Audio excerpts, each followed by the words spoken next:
Hello दोस्तों, स्वागत है आपका हमारे online platform VK edu change the way of learning पर। दोस्तों कहते हैं कि कोई भी लक्ष्य इंसान से बड़ा नहीं होता और हारा वही जो लड़ा नहीं होता। जी हाँ दोस्तों, एक नए मोटिवेशन, नए जोश और उत्साह के साथ में हम आपको स्वागत करते हैं। फटाफट से सभी दोस्त आज के इस सेशन को लाइक और शेयर जरूर करेंगे और साथ ही साथ में लास्ट तक बने रहेंगे हमारे इस सेशन में। दोस्तों जीके जीएस अब आपके टीयर फर्स्ट के लिए ही नहीं बल्कि टीयर 2 के लिए भी दोस्तों बहुत ही ज़्यादा इंपॉर्टेंट होने वाला है। तो सभी दोस्त हमारे साथ बने रहेंगे। एसएससी के प्रीवियस ईयर के पूछे गए सभी क्वेश्चन को हमारे साथ में दोस्तों प्रैक्टिस करेंगे और अपने एग्जाम में बेस्ट स्कोर करेंगे। दोस्तों कहते हैं कि रख हौसला, वो मंजर भी आएगा, प्यासे के पास चलकर समंदर भी आएगा, थक कर ना बैठ तू ए मंजिल के मुसाफिर, मंजिल भी मिलेगी और मिलने का मज़ा भी आएगा। जी हाँ दोस्तों, अगर आपके अंदर जोश है, जुनून है, उत्साह है तो आज के इस प्रैक्टिस सेट में आप सभी दोस्त लास्ट तक बने रहेंगे। हर एक प्रश्न का दोस्तों विशेष एनालिसिस के साथ में हम आपके सामने रखने वाले हैं। एसएससी के द्वारा पिछले गत वर्षों में पूछे जाने वाले सभी प्रश्नों को दोस्तों हम प्रैक्टिस सेट के माध्यम से एक एक करके आपके सामने रखने वाले हैं। तो सभी दोस्त अपने सभी भाइयों तक शेयर करेंगे। बिना किसी देरी के आज के सेशन को हम स्टार्ट करते हैं। जी हाँ दोस्तों, आज का पहला प्रश्न दोस्तों क्या है, ध्यान से देखेंगे और इसका आंसर कमेंट सेक्शन में छाप देंगे। प्रश्न नंबर 1 है दोस्तों, निम्नलिखित में से किस देश ने सर्वप्रथम महिलाओं को मताधिकार दिया था? तो किस देश ने दोस्तों महिलाओं को सर्वप्रथम मताधिकार दिया था? ऑप्शन ए है आइसलैंड, ऑप्शन बी है संयुक्त राज्य अमेरिका, ऑप्शन सी है न्यूजीलैंड, ऑप्शन डी है दोस्तों भारत। तो अगर बात की जाएगी किस देश ने सबसे पहले मताधिकार दिया था तो इसका एकदम करेक्ट आंसर है न्यूजीलैंड। न्यूजीलैंड ने दोस्तों सबसे पहले महिलाओं को मताधिकार दिया था 1893 ईस्वी में। दोस्तों 1893 ईस्वी में दोस्तों न्यूजीलैंड ने सबसे पहले महिलाओं को क्या दिया था? दोस्तों महिलाओं को मताधिकार दिया था, महिलाओं को मताधिकार दिया था। इसे सभी दोस्त ध्यान रखेंगे। कौन सा देश है? न्यूजीलैंड। अगला जो प्रश्न है उसकी तरफ आगे बढ़ेंगे। सभी दोस्त सही आंसर जो है कमेंट सेक्शन में छाप देंगे। गर्मियों में उत्तर भारतीय मैदानों में बहने वाली अत्यधिक गर्म एवं शुष्क स्थानीय हवाओं को क्या कहते हैं? ऑप्शन ए है फान, ऑप्शन बी है दोस्तों लू, ऑप्शन सी है मिस्ट्रल या फिर ऑप्शन डी है जेट धारा। सही आंसर क्या होगा कमेंट सेक्शन में छाप देंगे। तो दोस्तों उत्तर भारतीय मैदानों में अत्यधिक गर्म और शुष्क स्थानीय हवाएं जो बहती हैं उन्हें क्या कहते हैं? इसका एकदम करेक्ट आंसर है दोस्तों लू कहते हैं। क्या कहते हैं? लू। अगला दोस्तों अगर बात की जाएगी फान की, तो दोस्तों फान हवाएं कहाँ पर बहती हैं दोस्तों? तो ये ध्यान रखेंगे सभी दोस्त, आल्प्स के उत्तरी भाग में। आल्प्स के उत्तरी भाग में कौन सी हवाएं बहती हैं? तो आल्प्स के उत्तरी भाग में दोस्तों फान हवाएं बहती हैं। मिस्ट्रल की अगर बात की जाएगी तो सभी दोस्त ध्यान रखें, मिस्ट्रल फ्रांस में चलने वाली पवनों को क्या कहते हैं? ध्यान रखेंगे, फ्रांस में चलने वाली पवनें, फ्रांस में चलने वाली पवनों को दोस्तों क्या कहते हैं? मिस्ट्रल कहते हैं। अगर बात की जाएगी जेट धारा, तो दोस्तों जेट धारा किसे कहते हैं? तो क्षोभ मंडल के ऊपरी सीमा में चलने वाली पवन को क्या कहते हैं? ध्यान रखेंगे, क्षोभ मंडल की ऊपरी सीमा में बहने वाली हवा को क्या कहते हैं? तो सभी दोस्त ध्यान रखेंगे, क्षोभ मंडल की ऊपरी सीमा की पवन को दोस्तों या फिर हवा को क्या कहते हैं? जेट धारा। इसी तरीके से दोस्तों हर एक क्वेश्चन का सुपड़ा साफ करने वाले हैं हर एक ऑप्शन के साथ में। तो सभी दोस्त लास्ट तक बने रहेंगे और एक बार शेयर जरूर करेंगे। अगला जो प्रश्न है उसकी तरफ आगे बढ़ेंगे। दोस्तों अगला प्रश्न है, पानी की स्थायी कठोरता को दूर करने के लिए कौन सी विधि का प्रयोग नहीं किया जा सकता है? ऑप्शन ए है कास्टिक सोडा को मिलाना, ऑप्शन बी है दोस्तों आसवन, ऑप्शन सी है उबालना और ऑप्शन डी है सोडियम कार्बोनेट मिलाना। तो दोस्तों पानी की स्थायी कठोरता को दूर करने के लिए कौन सी विधि का प्रयोग नहीं किया जा सकता? तो दोस्तों अगर पानी की स्थायी कठोरता को दूर करना है तो दोस्तों पानी की स्थायी कठोरता को दूर करने के लिए कौन सी विधि को प्रयोग नहीं किया जा सकता है? इसका सही आंसर क्या होगा कमेंट सेक्शन में छाप देंगे। तो दोस्तों इसका सही आंसर है उबालना दोस्तों। तो दोस्तों यहाँ पर अगर बात की जाएगी, यहाँ पर क्वेश्चन जो क्या है इसको सही ढंग से थोड़ा समझेंगे। यहाँ पर जो बाकी सारे ऑप्शन हैं इनके द्वारा दोस्तों पानी की स्थायी कठोरता को दूर किया जा सकता है। अगला दोस्तों अगर बात की जाएगी सोडियम कार्बोनेट की, तो दोस्तों यहाँ पर सोडियम कार्बोनेट लिखा हुआ है। सोडियम कार्बोनेट का सूत्र क्या होता है, कमेंट सेक्शन में छाप देंगे। अगला प्रश्न है दोस्तों, लाभ का गत्यात्मक सिद्धांत का प्रतिपादन किसने किया था, कमेंट सेक्शन में छाप देंगे। लाभ के गत्यात्मक सिद्धांत का प्रतिपादन किसने किया था, तो दोस्तों इसका एकदम करेक्ट आंसर है क्लार्क। दोस्तों क्लार्क ने लाभ के गत्यात्मक सिद्धांत का प्रतिपादन किया था, इसे सभी दोस्त ध्यान रखेंगे। और गत्यात्मक सिद्धांत दोस्तों क्या कहता है कि स्थिर समाज की वस्तु से लाभ नहीं होता है। लाभ किससे होता है, लाभ दोस्तों स्थिर समाज के वस्तुओं से नहीं होता है। लाभ दोस्तों स्थिर समाज की वस्तुओं से नहीं होता है, स्थिर समाज की वस्तुओं से नहीं होता है। और लाभ किससे होता है, लाभ दोस्तों गतिशील समाज की वस्तुओं से लाभ होता है। गतिशील समाज की वस्तुओं से लाभ होता है। ये सिद्धांत दोस्तों किसने दिया था, तो ये सिद्धांत दोस्तों क्लार्क ने दिया था। और ये सिद्धांत दोस्तों क्या कहलाया, लाभ का गत्यात्मक सिद्धांत। अगला दोस्तों प्रश्न क्या, उसकी तरफ आगे बढ़ेंगे। सभी दोस्त ध्यान रखेंगे, विश्व का दूसरा सबसे बड़ा महाद्वीप कौन सा है, कमेंट सेक्शन में छाप देंगे। ऑप्शन ए है उत्तरी अमेरिका, ऑप्शन बी है दोस्तों एशिया, ऑप्शन सी है अंटार्कटिका, ऑप्शन डी है अफ्रीका। सही आंसर क्या होगा, कमेंट सेक्शन में छाप देंगे। तो सभी दोस्त ध्यान रखेंगे, विश्व का दूसरा सबसे बड़ा महाद्वीप कौन सा है पूछा गया है। दोस्तों महाद्वीप से संबंधित बहुत सारे प्रश्न एसएससी के द्वारा बार बार एग्जाम में पूछे जा रहे हैं। विश्व का दूसरा सबसे बड़ा महाद्वीप अगर आपसे पूछा जाता है तो दोस्तों अफ्रीका विश्व का दूसरा सबसे बड़ा महाद्वीप है। अगर दोस्तों आपसे पूछा जाए विश्व का सबसे, अफ्रीका ये दोस्तों दूसरा सबसे बड़ा महाद्वीप है, ध्यान रखेंगे। दूसरा पूछा जा रहा है तो दूसरा सबसे बड़ा महाद्वीप कौन सा है, अफ्रीका। अगर बात की जाएगी एशिया, तो एशिया दोस्तों दुनिया का सबसे बड़ा महाद्वीप है।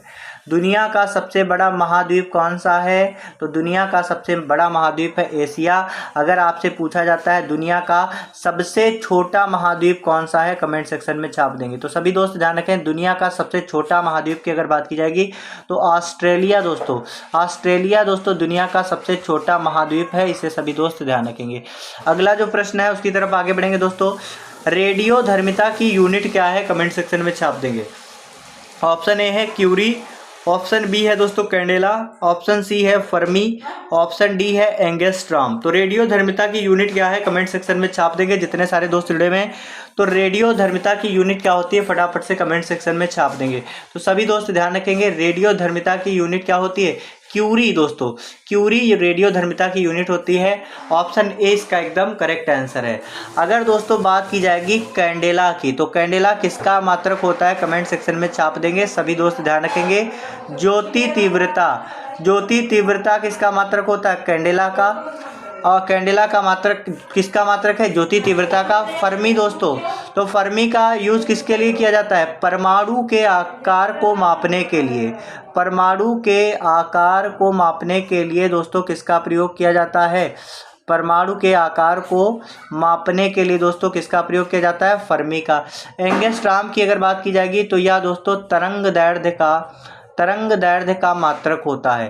तरंग दैर्ध्य का मात्रक क्या होता है, एंगस्ट्रॉम। सभी दोस्त ध्यान रखेंगे, तरंग दैर्ध्य का मात्रक होता है एंगस्ट्रॉम। अगला दोस्तों प्रश्न क्या है उसकी तरफ आगे बढ़ेंगे। जी हाँ दोस्तों, अगला प्रश्न है यहाँ पर दोस्तों बहुत ही शानदार प्रश्न है। रक्त समूह ओ वाला व्यक्ति किस रक्त समूह के व्यक्तियों से रक्त ले सकता है। ऑप्शन ए है केवल ओ, ऑप्शन बी है ए और बी, ऑप्शन सी है ओ और ए बी, ऑप्शन डी है ए कामा बी और ओ। तो सही आंसर क्या होगा, कमेंट सेक्शन में छाप देंगे।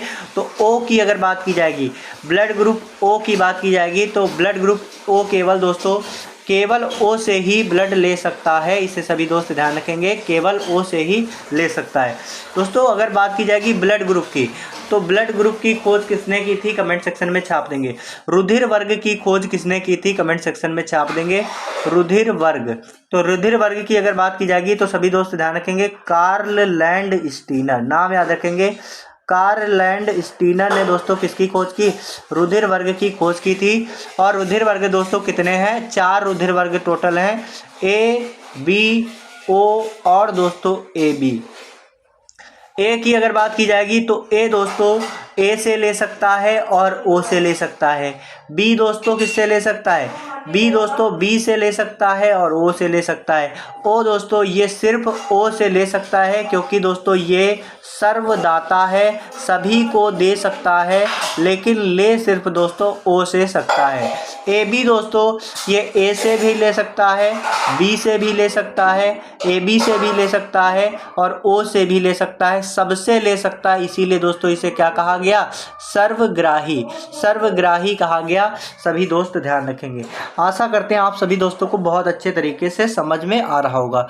अगला जो प्रश्न है उसकी तरफ आगे बढ़ेंगे दोस्तों। अगला प्रश्न है, कौन से मौर्य शासक भद्रबाहु के साथ श्रवणबेलगोला गए थे? कौन से मौर्य शासक के भद्रबाहु के साथ में श्रवणबेलगोला गए थे? ऑप्शन ए है अशोक, ऑप्शन बी है दोस्तों बिंदुसार, ऑप्शन सी है दशरथ, ऑप्शन डी है चंद्रगुप्त। तो दोस्तों इसका एकदम करेक्ट आंसर है भद्रबाहु के साथ श्रवणबेलगोला कौन गया था? इसका एकदम करेक्ट आंसर है दोस्तों चंद्रगुप्त। चंद्रगुप्त मौर्य दोस्तों मौर्य वंश का संस्थापक था। इनके गुरु का नाम दोस्तों चाणक्य था और चाणक्य ने दोस्तों अर्थशास्त्र नामक पुस्तक को लिखा था। अगर आपसे पूछा जाता अर्थशास्त्र पुस्तक को किसने लिखा था, तो चाणक्य ने दोस्तों अर्थशास्त्र पुस्तक को लिखा था। चंद्रगुप्त ने दोस्तों 322 ईस्वी में मौर्य वंश की स्थापना की थी। किसकी स्थापना की थी? मौर्य वंश की स्थापना 322 ईसा पूर्व में की थी। और दोस्तों चंद्रगुप्त मौर्य ने दोस्तों सिकंदर के सेनापति सेल्यूकस निकेटर को हराया था। ध्यान रखेंगे, सेल्यूकस निकेटर को हराया था। और इसमें दोस्तों सेल्यूकस निकेटर ने दोस्तों इनसे संधि की थी और अपनी पुत्री दोस्तों कार्नेलिया का विवाह चंद्रगुप्त मौर्य के साथ में कर दिया था। और साथ ही साथ में युद्ध संधि के अनुसार दोस्तों इन्होंने काबुल, कंधार, हेरात और मकरान 4 प्रांतों को चंद्रगुप्त मौर्य को दे दिया था। सेल्यूकस निकेटर का दोस्तों एक राजदूत था दोस्तों, जिसका नाम क्या था? मेगास्थनीज। मेगास्थनीज अगर आपसे पूछा जाए किसका राजदूत था? मेगास्थनीज दोस्तों किसका राजदूत था? तो मेगास्थनीज चंद्रगुप्त का राजदूत था। और इसने दोस्तों इंडिका नामक पुस्तिका लिखी थी। इंडिका नामक पुस्तक किसने लिखी थी? मेगास्थनीज ने। अगला प्रश्न क्या उसकी तरफ आगे बढ़ेंगे। एक बार सभी दोस्त लाइक और शेयर जरूर करेंगे फटाफट से। दोस्तों अगला प्रश्न ध्यान से देखेंगे, इसे घने धूसरी बादल क्यों कहा? ऐसे घने धूसरी बादल को क्या कहते हैं जो वर्षा करते हैं? यहाँ पर दोस्तों ऐसे घने धूसरी बादल को क्या कहते हैं जो वर्षा करते हैं?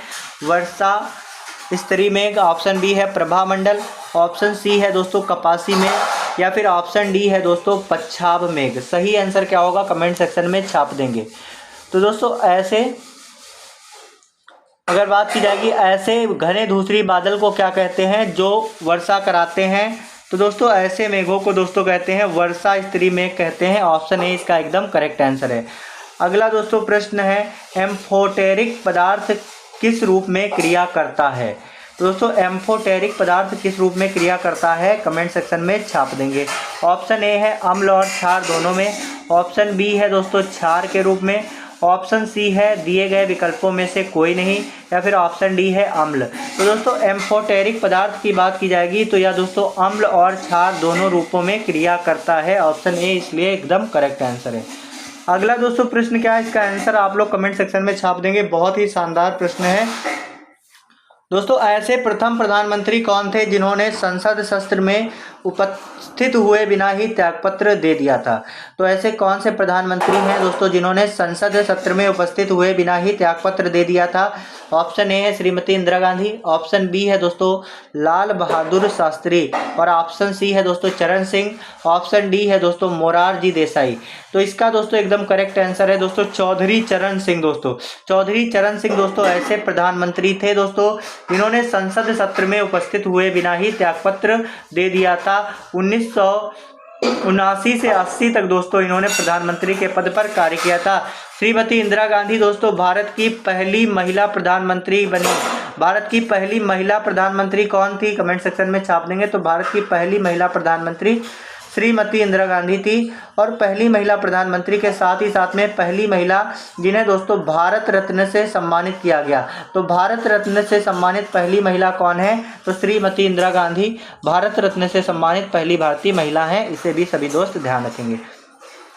अगला दोस्तों प्रश्न है, कॉन्टिनेंट ऑफ कॉन्ट्रास्टस किसे कहते हैं? कॉन्टिनेंट ऑफ कॉन्ट्रास्ट किसे कहते हैं? ऑप्शन ए है अफ्रीका को, ऑप्शन बी है दोस्तों ऑस्ट्रेलिया को, ऑप्शन सी है दोस्तों अंटार्कटिका को, या फिर ऑप्शन डी है एशिया को। तो कॉन्टिनेंट ऑफ कंट्रास्ट किसे कहते हैं? तो सभी दोस्त ध्यान रखेंगे, कॉन्टिनेंट ऑफ कंट्रास्ट की अगर बात की जाए तो एशिया को दोस्तों कॉन्टिनेंट ऑफ कंट्रास्ट कहते हैं, क्योंकि दोस्तों एशिया, इसे कॉन्टिनेंट ऑफ कंट्रास्ट किस लिए कहा जाता है? तो सभी दोस्त ध्यान रखेंगे, एशिया को कॉन्टिनेंट ऑफ कंट्रास्ट किस लिए कहा जाता है दोस्तों? विविधताओं के कारण, क्योंकि दोस्तों यहाँ पर सर्वाधिक विविधता पाई जाती है और विविधताओं के कारण दोस्तों इसे क्या कहा गया? विविधताओं के कारण इसे कॉन्टिनेंट ऑफ कंट्रास्ट कहा गया। और साथ ही साथ में दोस्तों एशिया दुनिया का सबसे बड़ा महाद्वीप है। ध्यान रखेंगे, दुनिया का सबसे बड़ा महाद्वीप कौन है? तो दुनिया का सबसे बड़ा महाद्वीप है एशिया महाद्वीप। अगला प्रश्न क्या है, इसका आंसर जो है कमेंट सेक्शन में छाप देंगे सभी दोस्त। संविधान के जन स्वास्थ्य, स्वच्छता तथा अस्पताल एवं औषधालय किस सूची में आते हैं? तो संविधान के जन स्वास्थ्य, स्वच्छता तथा अस्पताल एवं औषधालय किस सूची में आते हैं? ऑप्शन ए है समवर्ती सूची, ऑप्शन बी है दोस्तों राज्य सूची, ऑप्शन सी है किसी सूची में नहीं, ऑप्शन डी है दोस्तों केंद्र सूची। तो इसका एकदम करेक्ट आंसर क्या होगा कमेंट सेक्शन में छाप देंगे। तो संविधान के जन स्वास्थ्य, स्वच्छता तथा अस्पताल एवं औषधालय दोस्तों ये किस सूची में आते हैं? ये दोस्तों राज्य सूची के विषय हैं। राज्य सूची में इनके अतिरिक्त दोस्तों क्या क्या आते हैं? सभी दोस्त ध्यान रखेंगे, सफाई दोस्तों किसके अंतर्गत आते हैं राज्य सूची में, पशु, सिंचाई और दोस्तों पुलिस, ये भी दोस्तों राज्य सूची के विषय हैं। सभी दोस्त ध्यान रखेंगे, सिंचाई, पुलिस और दोस्तों वन, सफाई, पशु, सिंचाई, पुलिस, वन, स्वच्छता, जन स्वास्थ्य, ये दोस्तों किस सूची में आते हैं? राज्य सूची में आते हैं। अगला प्रश्न क्या है उसकी तरफ आगे बढ़ेंगे, एक बार सभी दोस्त कमेंट सेक्शन में छाप देंगे दोस्तों। जिन देशों को सामान्यतः बाल्टिक देश कहा जाता है उनके समूह कौन कौन से देश आते हैं?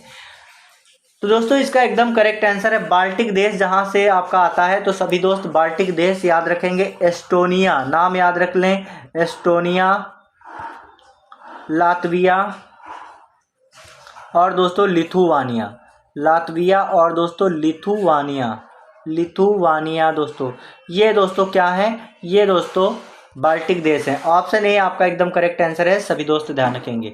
अगला प्रश्न क्या उसकी तरफ आगे बढ़ेंगे दोस्तों। 1857 के विद्रोह के समय में भारत का वायसराय निम्न में से कौन था? कमेंट सेक्शन में छाप देंगे, लिट्टन, मिंटो, डलहौजी या फिर दोस्तों कैनिंग। सही आंसर क्या होगा कमेंट सेक्शन में छाप देंगे। तो सभी दोस्त ध्यान रखेंगे, 1857 के विद्रोह के समय में दोस्तों भारत का वायसराय कौन था? कैनिंग दोस्तों भारत का वायसराय था। अगर बात की जाएगी दोस्तों लॉर्ड कैनिंग की, तो सभी दोस्त ध्यान रखेंगे, लॉर्ड कैनिंग दोस्तों किस समय वायसराय था? तो सभी दोस्त ध्यान रखेंगे, लॉर्ड कैनिंग की बात की जाएगी तो 1857 के विद्रोह के समय या दोस्तों भारत का वायसराय था। और दोस्तों यह वायसराय का पद पाने वाला पहला दोस्तों अंग्रेज था। सभी दोस्त ध्यान रखेंगे। अगला प्रश्न क्या उसकी तरफ आगे बढ़ेंगे, एक बार सभी दोस्त कमेंट सेक्शन में छाप देंगे। रामकृष्ण मिशन की स्थापना किसने की? ऑप्शन ए है राजा राममोहन राय, ऑप्शन बी है दोस्तों दयानंद सरस्वती, ऑप्शन सी है दोस्तों स्वामी विवेकानंद, ऑप्शन डी है दोस्तों ईश्वर चंद्र विद्यासागर। तो रामकृष्ण मिशन की स्थापना किसने की थी? इसका दोस्तों एकदम करेक्ट आंसर है स्वामी विवेकानंद। दोस्तों स्वामी विवेकानंद ने दोस्तों रामकृष्ण मिशन की स्थापना की थी। रामकृष्ण दोस्तों कौन थे? स्वामी विवेकानंद के गुरु थे दोस्तों रामकृष्ण परमहंस। और स्वामी विवेकानंद ने दोस्तों 1897 ईस्वी में दोस्तों रामकृष्ण मिशन की स्थापना इन्होंने की थी। अगला जो प्रश्न है इसका सही आंसर कमेंट सेक्शन में छाप देंगे। निम्नलिखित में से क्या एरोसॉल नहीं है? कमेंट सेक्शन में छाप देंगे, निम्नलिखित में से क्या एरोसॉल नहीं है? ऑप्शन ए है दोस्तों कोहरा, ऑप्शन बी है दोस्तों बादल, ऑप्शन सी है दोस्तों धुआं, ऑप्शन डी है कीचड़। तो दोस्तों कीचड़ दोस्तों एरोसॉल का उदाहरण नहीं है, क्योंकि दोस्तों कीचड़ किससे मिश्रित होता है? मिट्टी और दोस्तों पानी से मिश्रित होता है, इसलिए दोस्तों कीचड़ एक एरोसॉल नहीं है। सभी दोस्त ध्यान रखेंगे। अगला प्रश्न क्या उसकी तरफ आगे बढ़ेंगे। दुग्ध उत्पादन को बढ़ाने के लिए भारत सरकार द्वारा कौन सी क्रांति शुरू की गई है? दुग्ध उत्पादन बढ़ाने के लिए भारत सरकार के द्वारा कौन सी क्रांति शुरू की गई है? कमेंट सेक्शन में छाप देंगे। ऑप्शन ए है श्वेत क्रांति, ऑप्शन बी है दोस्तों हरित क्रांति, ऑप्शन सी है दोस्तों नीली क्रांति, ऑप्शन डी है पीली क्रांति। तो सभी दोस्त ध्यान रखेंगे, दुग्ध उत्पादन को बढ़ाने के लिए भारत सरकार के द्वारा दोस्तों श्वेत क्रांति चलाई गई। और श्वेत क्रांति के जनक कौन है, कमेंट सेक्शन में छाप देंगे। तो सभी दोस्त ध्यान रखेंगे, श्वेत क्रांति के जनक है डॉक्टर वर्गीज कुरियन। और वर्गीज कुरियन की अगर बात की जाएगी तो दोस्तों भारत में सबसे प्रसिद्ध जो आपका दूध का प्रोडक्ट है जिसे कहते हैं अमूल, दोस्तों अमूल ब्रांड के दोस्तों फाउंडर कौन है, तो सभी दोस्त ध्यान रखेंगे वर्गीज कुरियन दोस्तों अमूल के फाउंडर हैं। अगला दोस्तों यहाँ पे हरित क्रांति की बात की जाएगी तो दोस्तों हरित क्रांति किससे संबंधित है, खाद्यान्न उत्पादन से संबंधित है। किससे संबंधित है, खाद्यान्न उत्पादन से संबंधित है। सभी दोस्त ध्यान रखेंगे हरित क्रांति। और ये दोस्तों कब स्टार्ट हुई, 1966-67 में दोस्तों ये स्टार्ट हुई। इसके जनक दोस्तों कौन थे, नॉर्मन बोरलॉग। और साथ ही साथ में भारत में इसके जनक हैं एम.एस. स्वामीनाथन। नीली क्रांति दोस्तों किससे संबंधित है, तो मछली के उत्पादन से। दोस्तों ध्यान रखेंगे मछली के उत्पादन से नीली क्रांति संबंधित है। पीली क्रांति की अगर बात की जाएगी तो तिलहन के उत्पादन से दोस्तों संबंधित है, तिलहन के उत्पादन से पीली क्रांति। आशा करते हैं आप सभी दोस्तों को बहुत अच्छे तरीके से समझ में आ गया होगा। अगला प्रश्न क्या है उसकी तरफ आगे बढ़ेंगे दोस्तों। अगला प्रश्न है अर्थव्यवस्था की केंद्रीय समस्या निम्नलिखित में से क्या नहीं है। अर्थव्यवस्था की केंद्रीय समस्या निम्नलिखित में से क्या नहीं है, कमेंट सेक्शन में छाप देंगे। तो दोस्तों इसका एकदम करेक्ट आंसर क्या है, सभी दोस्त ध्यान से देखेंगे। उत्पादन किसके लिए कम करना है, ऑप्शन बी है निजी लाभ को अधिकतम कैसे करना है, ऑप्शन सी है उत्पादन का क्या करना है, या फिर उत्पादन कैसे करना है। तो अर्थव्यवस्था की केंद्रीय समस्या निम्नलिखित में से क्या नहीं है, तो इसका एकदम करेक्ट आंसर है दोस्तों निजी लाभ को अधिकतम कैसे करना है। ये दोस्तों क्या है, निजी लाभ को अधिकतम कैसे करना है, ये दोस्तों इसका जो है केंद्रीय समस्या नहीं है। अगला प्रश्न क्या है उसकी तरफ आगे बढ़ेंगे। एक बार सभी दोस्त ध्यान से देखेंगे और सही आंसर कमेंट सेक्शन में छाप देंगे। दोस्तों अगला प्रश्न है लुई पास्चर ने किसकी खोज की थी। सही आंसर क्या होगा कमेंट सेक्शन में छाप देंगे जितने सारे दोस्त जुड़े हुए हैं।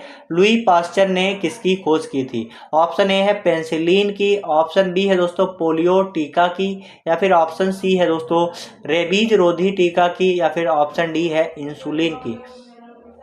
सही आंसर क्या होगा कमेंट सेक्शन में छाप देंगे। तो अगर बात की जाएगी लुई पास्चर ने दोस्तों किसकी खोज की थी, तो सभी दोस्त ध्यान रखेंगे लुई पास्चर ने दोस्तों रेबीज के टीके की खोज की थी। किसके टीके की खोज की थी, तो सभी दोस्त ध्यान रखेंगे रेबीज रोधी टीके की खोज किसने की थी, रेबीज के टीके की खोज दोस्तों लुई पास्चर ने की थी। पेनिसिलिन की खोज किसने की थी, तो सभी दोस्त ध्यान रखेंगे पेनिसिलिन एक दोस्तों एंटीसेप्टिक दोस्तों औषधि है। और यह दोस्तों पेनिसिलिन किसका बना हुआ है, कवक का बना हुआ है। सभी दोस्त ध्यान रखेंगे कवक का बना हुआ है पेनिसिलिन। अगर बात की जाएगी दोस्तों पेनिसिलिन की, तो दोस्तों पेनिसिलिन एक औषधि है। और यह दोस्तों इसकी खोज किसने की अगर आपसे पूछा जाता है, तो सभी दोस्त ध्यान रखेंगे अलेक्जेंडर फ्लेमिंग ने दोस्तों इसकी खोज की थी। और साथ ही साथ में अगर आपसे पूछा जाता है पोलियो की टीका की खोज किसने की थी, तो जॉन्स ईसान्क्स ने दोस्तों इसकी खोज की थी।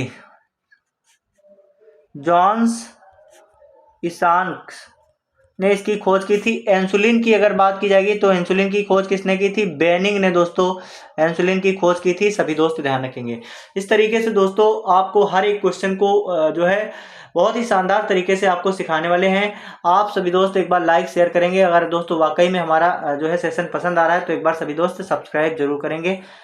एक बार जितने सारे दोस्त जुड़े हैं एक बार लाइक शेयर और सब्सक्राइब जरूर करेंगे। आज का सेशन दोस्तों आपका यही तक है। एक बार जितने सारे दोस्त जुड़े हुए हैं लाइक और शेयर जरूर करेंगे। फटाफट से दोस्तों कुछ इंपॉर्टेंट पॉइंट हैं जिन पर हम आपसे चर्चा करेंगे। दोस्तों अगर आपसे पूछा जाता है दोस्तों जेनेटिक कोड की खोज किसने की, यहाँ पर खोज से संबंधित दोस्तों कुछ प्रमुख प्रश्न हैं उन पर चर्चा कर लेंगे। जिसमें दोस्तों यहाँ पर आपके 25 प्रश्न पूछे जाते हैं। तो दोस्तों यहाँ पर 25 यहाँ पर कंप्लीट नहीं हो पाए क्योंकि दोस्तों कुछ यहाँ पर दोस्तों बहुत इंपॉर्टेंट जो है सेशन हम आपको देना चाहते थे, तो हमने सोचा इसके बदले में हम आपको जो है कुछ इंपॉर्टेंट जानकारी दोस्तों स्टैटिक टाइप का कुछ आपको सिखाते हैं जो कि एग्जाम के लिए बहुत ही ज़्यादा इंपॉर्टेंट है। दोस्तों आपको बताना है रुधिर परिसंचरण की खोज किसने की थी, कमेंट सेक्शन में छाप देंगे। रुधिर परिसंचरण की खोज किसने की थी, कमेंट सेक्शन में छाप देंगे जितने सारे दोस्त जुड़े हुए हैं। और साथ ही साथ में दोस्तों बताएंगे विटामिन की खोज किसने की। जितने सारे दोस्त जुड़े हैं इसका सही आंसर कमेंट सेक्शन में छापते रहेंगे। विटामिन की खोज किसने की है, इसे सभी दोस्त कमेंट सेक्शन में छाप देंगे। चेचक के टीके की खोज किसने की, बताएंगे। चेचक टीके की खोज किसने की है, सभी दोस्त बताएंगे। चेचक के टीके की खोज किसने की है। जेनेटिक कोड की खोज किसने की है, इसे भी सभी दोस्त बताएंगे। जेनेटिक कोड की खोज किसने की है, एक बार कमेंट सेक्शन में सभी दोस्त छाप देंगे। जेनेटिक कोड की खोज किसने की है, एक बार सभी दोस्त बताएंगे जितने सारे लोग जुड़े हुए हैं। तो दोस्तों विटामिन की अगर बात की जाएगी तो विटामिन की खोज किसने की है, तो सभी दोस्त ध्यान रखेंगे विटामिन की खोज दोस्तों फंक ने की है। किसने की है, फंक ने की है। रुधिर परिसंचरण की खोज किसने की है, तो सभी दोस्त ध्यान रखेंगे रुधिर परिसंचरण की खोज दोस्तों विलियम हार्वे, नाम याद रखेंगे, विलियम हार्वे ने दोस्तों खोज की है रुधिर परिसंचरण की। विटामिन की अगर बात की जाएगी तो विटामिन की खोज किसने की, फंक ने दोस्तों विटामिन की खोज की। चेचक के टीके की अगर बात की जाएगी तो चेचक के टीके की खोज एडवर्ड जेनर, दोस्तों नाम याद रखेंगे, एडवर्ड जेनर ने दोस्तों चेचक के टीके की खोज की। जेनेटिक कोड की अगर बात की जाएगी दोस्तों तो सभी दोस्त ध्यान रखेंगे जेनेटिक की खोज दोस्तों हरगोविंद खुराना ने की है। किसने की है, हरगोविंद खुराना ने दोस्तों जेनेटिक कोड की खोज की है। यहाँ पर सभी दोस्त ध्यान रखेंगे हरगोविंद खुराना ने। अगला दोस्तों अगर खोज से संबंधित अगर आपसे कोई पूछा जाता है प्रश्न तो आपको बताना है हाइड्रोफोबिया की खोज की चिकित्सा का किसने खोज किया है, बताएंगे। हाइड्रोफोबिया की चिकित्सा का खोज किसने किया, हाइड्रोफोबिया की चिकित्सा की खोज किसने की। साथ ही साथ में आपको बताना है हाइड्रोफोबिया दोस्तों क्या है। साथ ही साथ में दोस्तों होम्योपैथी की खोज किसने की है, कमेंट सेक्शन में छाप देंगे होम्योपैथी की खोज किसने की। तो दोस्तों अगर बात की जाएगी हाइड्रोफोबिया की तो सभी दोस्त ध्यान रखेंगे हाइड्रोफोबिया की खोज दोस्तों लुई पास्चर ने की थी। किसने की थी, लुई पास्चर ने की थी। अगर बात की जाएगी हाइड्रोफोबिया की तो इसे सभी दोस्त ध्यान रखेंगे हाइड्रोफोबिया इसमें दोस्तों व्यक्ति को किसका डर होता है, पानी का डर होता है दोस्तों। पानी का डर होगा तो दोस्तों हाइड्रोफोबिया, और दोस्तों अगर बीबी से डर है तो बीबी फोबिया होगा, इसे ध्यान रखेंगे। अगर दोस्तों बात की जाएगी होम्योपैथी तो होम्योपैथी की खोज किसने की थी, हैनीमैन ने दोस्तों होम्योपैथी की खोज की थी। इसे सभी दोस्त ध्यान रखेंगे होम्योपैथी की खोज किसने की थी, हैनीमैन ने। अगला दोस्तों इसी क्रम में दोस्तों कुछ प्रमुख राशि और मात्रक हैं, इनको भी आप सभी दोस्त याद करेंगे, बहुत ही इंपॉर्टेंट है आपके एग्जाम के लिए। राशि और दोस्तों मात्रक, इसके राशि और मात्रक आपको कमेंट सेक्शन में छाप देना है। एक बार सभी दोस्त बताएंगे विद्युत धारा का मात्रक क्या होता है, कमेंट सेक्शन में छाप देंगे। विद्युत धारा का मात्रक क्या होता है, एक बार कमेंट सेक्शन में छाप देंगे। कोण का दोस्तों मात्रक क्या होता है, सभी दोस्त बताएंगे। कार्य और ऊर्जा का मात्रक क्या होता है, इसे भी साथ ही साथ में बताना है। कार्य और ऊर्जा का मात्रक क्या होता है। और दोस्तों ऊष्मागतिकी ताप का मात्रक क्या होता है, ऊष्मागतिकी ताप का मात्रक क्या होता है, कमेंट सेक्शन में छाप देंगे जितने सारे दोस्त जुड़े हुए। तो दोस्तों अगर पूछा जाता है विद्युत धारा का मात्रक क्या होता है तो सभी दोस्त ध्यान रखेंगे विद्युत धारा का मात्रक क्या होता है। विद्युत धारा का मात्रक होता है एम्पियर। क्या होता है, एम्पियर दोस्तों किसका मात्रक है, विद्युत धारा का। कोण का मात्रक क्या है, रेडियन दोस्तों कोण का मात्रक है। अगला दोस्तों कार्य ऊर्जा का मात्रक क्या है, जूल दोस्तों कार्य ऊर्जा का मात्रक है। ऊष्मागतिकी ताप का मात्रक क्या होता है, केल्विन दोस्तों ऊष्मागतिकी ताप का मात्रक है। साथ ही साथ में कुछ अन्य इंपॉर्टेंट है, इन्हें भी हम लोग देखते हैं। अगर दोस्तों आपसे पूछा जाता है ओम किसका मात्रक है तो सभी दोस्त ध्यान रखेंगे ओम जो होता है प्रतिरोध का मात्रक होता है। विद्युत प्रतिरोध का मात्रक क्या होता है, ओम। धारिता दोस्तों किसका मात्रक होता है तो सभी दोस्त ध्यान रखेंगे धारिता का मात्रक क्या होता है। तो धारिता का मात्रक दोस्तों क्या होता है, कमेंट सेक्शन में छाप देंगे। तो धारिता का मात्रक होता है फैराड दोस्तों धारिता का मात्रक होता है। विभवांतर का मात्रक क्या होता है, कमेंट सेक्शन में छाप देंगे। तो विभवांतर अगर आपसे पूछा जाता है तो विभवांतर का मात्रक दोस्तों होता है वोल्ट विभवांतर का मात्रक होता है। और दोस्तों आवेश का मात्रक क्या होता है, इसे कमेंट सेक्शन में छाप देंगे। तो दोस्तों आवेश का मात्रक होता है कूलाम। दाब का दोस्तों मात्रक होता है पास्कल, ध्यान रखेंगे दाब का मात्रक होता है पास्कल। तो आशा करते हैं आज का सेशन आप सभी दोस्तों को बहुत अच्छे तरीके से समझ में आया होगा।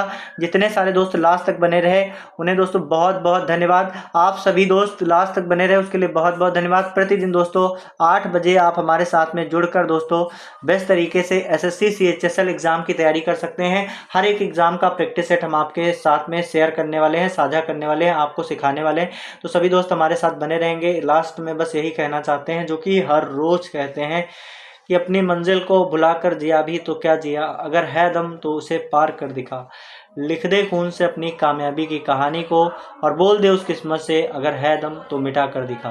बहुत